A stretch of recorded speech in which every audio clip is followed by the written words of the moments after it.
Сіз бір адаммен танысасыз. Ол өте жағымды, сыпайы және мейірімді. Оның әңгімелері қызықты. Онымен сөйлесу ешқашан жалықтырмайды. Қандай жағдай болса да ол әрдайым көмектесуге дайын. Міне мінсіз дос немесе серіктес деп ойлайсыз. Бірақ сіз осылай ойлаған сәтте бұл адам сізді өтірік пен алдаудың торына түсіреді. Ол сізді тек ақшаңызды ғана емес, ақыл-ойыңызды да билеп алады. Дәл осындай адам Роберт Хенри Фригард болатын.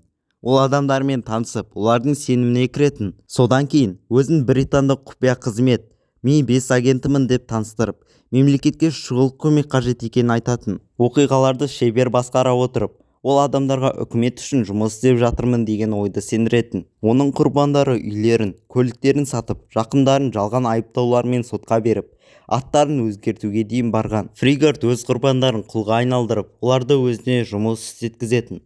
Барлық табыстарын оның қолына беріп, оған сән-салтанатты өмір сүруге мүмкіндік жасайтын. Мұндай оқиға шын өмірде болғанына сену қиын. Бірақ бұл Роберт Хенри Фригардтың шынайы бейнесі. Егер Роберттің өмірі қызықтырса, осы видеоның соңына дейін қараңыз. Роберт Хенри Фригард 1971 жылы Англияның Дербиши аймағында дүниеге келген. Қарапайым отбасыда өскен Роберт бала кезінен тартымдылығымен, сөзге шеберлігімен ерекшеленді. Оның мінезі өзгелерді баурап алуға бейім еді. Мұғалімдер мен достары оны әрқашан мейірімді әрі ақылды бала ретінде сипаттады. Бірақ жасөспірім кезінен ақ ол басқаларды пайдалану әдетін көрсетіп үлгерді. Роберт әрдайым өзгелерді сендіру қабілетімен ерекшеленді. Оның достары арасында беделі жоғары болды. Ал ол мұны жеке пайдасы үшін қолдануды ерте бастады. Бұл оның болашақтағы алаяқтық жолына алғашқы қадамдары болды. Роберттің алаяқтық әрекеттері қарапайым басталды.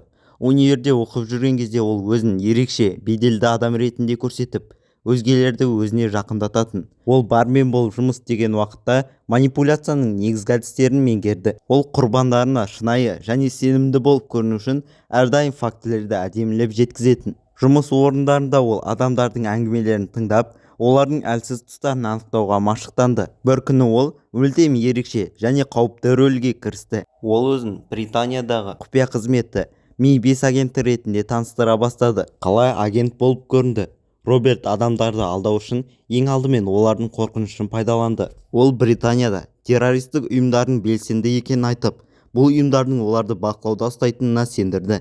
Роберт былай деп мәлімдеді: жәбірленушінің өміріне қауіп төніп тұр. Оларды құтқару үшін құпия операцияға қатысу керек. Бұл операцияға қаражат қажет, ал оған қосылу үшін барлығын құрбан ету керек. Ол адамдарға ерекше психологиялық қысым жасады. Өзін құтқарушы ретінде көрсетіп, оларды сенуге болатын жалғыз адам мен деген идеяға көндірді. 1990 жылдары Роберт студенттер жұмыс істейтін орынға жиі барып, өз құрбандарын сол жерден іздеді. Олар көбінесе жас, өмірлік тәжірибесі аз, аңқау адамдар еді. Оның алғашқы құрбандарының бірі универ студенттері болды. Роберт бірнеше студентке олардың өміріне қауіп төніп тұрғанын айтып, қауіпсіздік мақсатында отбасыларымен байланыс үзуге кеңес берді.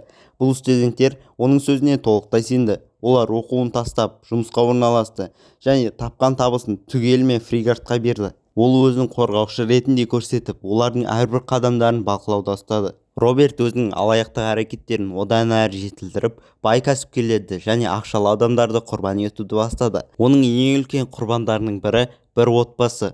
Олар Роберттің өтірігіне сеніп, бүкіл қаржылық активтерін оған беріп, өмірлерін толықтай бақылауға өткізді.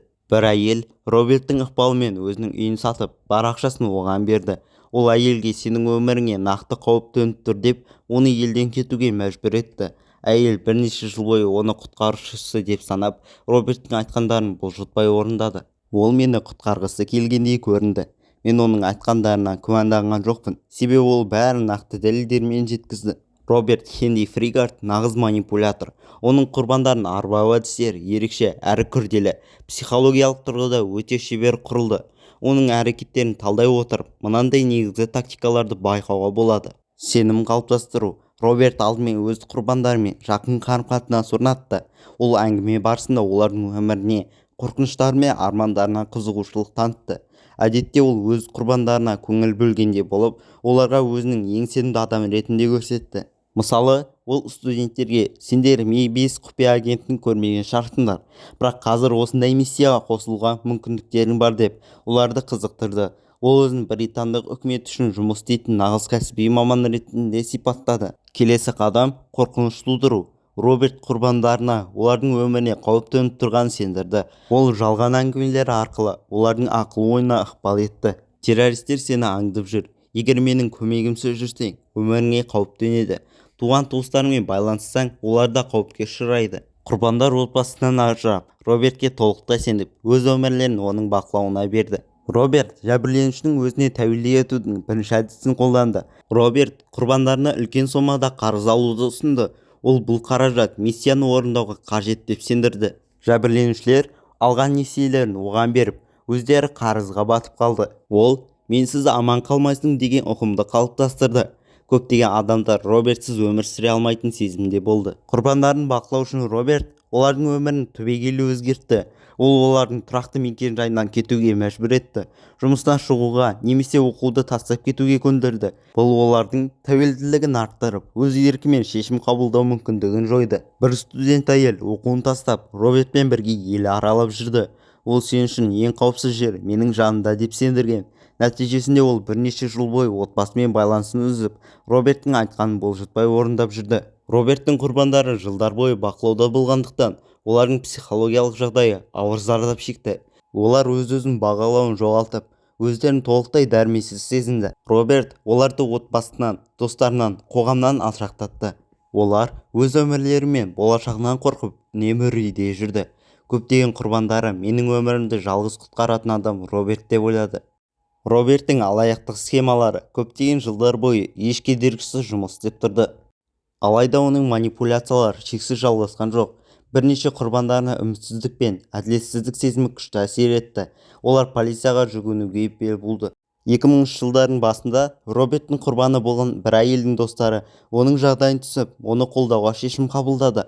Олар полицияға хабарласып, әйелді одан құтқаруға тырысты. Әйел алғашында бұл көмекті қабылданудан бас тартты.